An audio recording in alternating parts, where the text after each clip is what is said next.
Daily. Taste the Daily. Vellore மாவட்டம் பேரணாம்பட்டு அருகே சொத்து தகராறில் சொந்த அண்ணன் மகளை வெட்டிய சித்தப்பாவை போலீசார் கைது செய்தனர். இது குறித்த கூடுதல் விவரங்களோடு இணைகிறார் செய்தியாளர் சிதம்பரம். வணக்கம், விவரங்களை வழங்கலாம். வணக்கம் பிரியங்கா. நிச்சயமாக வேலூர் மாவட்டம் பேரணாம்பட்டு அடுத்த ஓங்குப்பு கிராமத்தைச் சேர்ந்த ராஜ்குமார் என்பவருக்கும் அவரது தம்பி சுரேஷ் பாபு ஆகிய இரண்டு குடும்பத்திற்கும் இடையே கடந்த சில மாதங்களாக நிலத்தகராறு இருந்து வந்ததாக கூறப்படுகிறது. இந்நிலையில் நேற்று மாலை இரு குடும்பத்திற்கிடையே வாய் தகராறு ஏற்பட்டுள்ளது. இந்த நிலையில் ராஜ்குமாரின் மகள் பேரணாம்பட்டு பகுதியில் உள்ள தனியார் பள்ளியில் 9ஆம் வகுப்பு படித்து வருகிறார். வழக்கம் போல இன்று பள்ளிக்கு செல்லும் போது சித்தப்பா சுரேஷ் பாபு மற்றும் அவரது மனைவி மேகலா இருவரும் பள்ளி மாணவியை தடுத்து சரமாரியாக தாக்கி சுரேஷ் பாபு கையில் வைத்திருந்த கத்தியால் தலையில் வெட்டியுள்ளார்.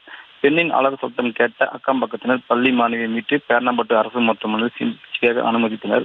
தகவல் அறிந்து வந்த போலீசார் பள்ளி மாணவியிடம் விசாரணை மேற்கொண்டு சித்தப்பா சுரேஷ் பாபு கைது செய்து வழக்கு பதிவு செய்து விசாரணை மேற்கொண்டு வருகின்றனர். சொத்து தகராறு காரணமாக பள்ளிக்கு சென்ற அண்ணன் மகளை தடுத்து நிறுத்தி சித்தப்பா கத்தியால் வெட்டிய சம்பவம் அப்பகுதியில் பெரும் பரபரப்பு ஏற்படுத்தியுள்ளது. விவரங்களுக்கு நன்றி. Taste the Daily.